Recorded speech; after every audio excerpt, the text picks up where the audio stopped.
Jeremy, municipal elections are right around the corner. You will decide your city council or commission and school board races. In Topeka, the even-numbered city council districts are on the ballot, and we're helping you get to know those candidates. Today, we return our attention to District 2. You can see the boundaries outlined in the light green. It encompasses basically all of the city north of the Kansas River, along with the Oakland neighborhood. Christina Valdivia-Alcala is the incumbent. We heard from her challenger, Craig McCullough, last week. Christina is with us today. Welcome to you. Thank you for inviting me. For those who haven't had an opportunity to meet you yet, what is your background? How long have you been in Topeka? How have you made your career? I was born and raised in Topeka's Oakland community and a farm in Grandville. My families both came here from Mexico over 116 years ago and have settled in the Oakland neighborhood. So I have been a long-standing District 2 person, Oakland person, was deeply involved and have always been involved since probably youth with volunteering in my community, whether servicing elders, teaching kids CCD, involved with Fiesta Mexicana, fundraising, event coordination, you name it, I've probably done it. What prompted you to get involved in the elected office realm of public service and want to stick around for another term?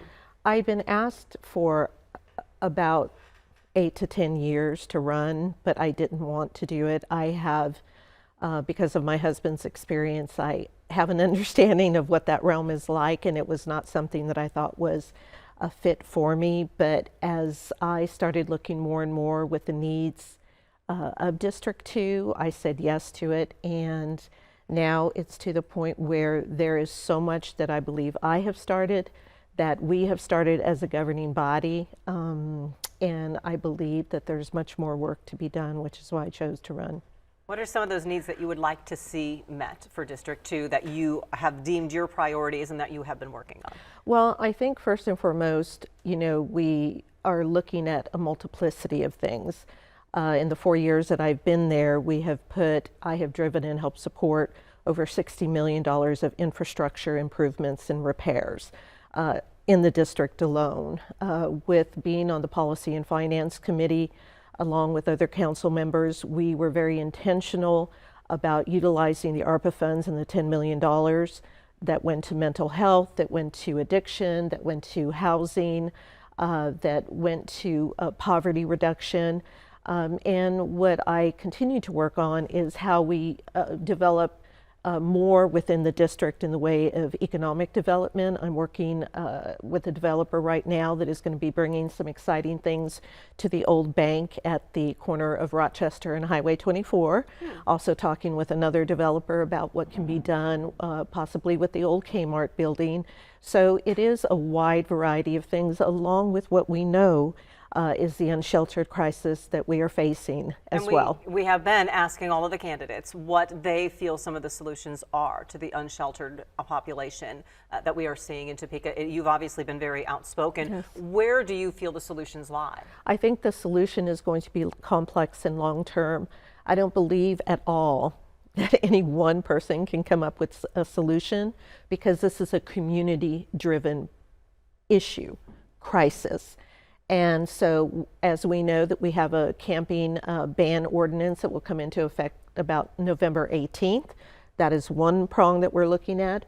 We have a long-term consultant that numerous agencies, along with the city, along with the county, are working with this consultant to develop a long-range plan for how we move forward on it. Is it going to be pristine and nice and neat and all at one time? No, no one should expect that. That's not the reality of the crisis that we're in. And I think if one person thinks that they have the answer, they are abundantly wrong, because this is a collective effort. The homeless situation obviously goes hand in hand with a housing need. Yes. You know, if you ban camping, where do people go? Yes. Where should they go? What do we have for them in place, or do we need to have in place? And I think that people understand, that have been listening to the news, or if this is the first time that they've heard it, that we have a housing shortage. Like every municipality across this state and across, you know, the United States, we have a housing shortage. So, you know, to me, what we need to be looking at is how we can get the affordable housing up and moving, which will be some of that long-range plan, how, you know, they'll be looking at that. But we also see what can we do in the short term.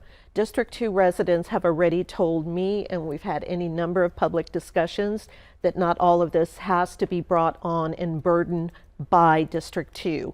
My commitment is to my housed community, as well as developing programs like EAS, which was for the unsheltered community. So, you know, it's going to be complex. I think that if there is a need to put folks up temporarily in hotels, especially if we're looking at families that are out in the cold, which I don't think there are a lot of those, as many as there are single men and women and maybe couples. But these are challenging questions, and staff is working very hard on it right now to come up with the logistical answers for a logistical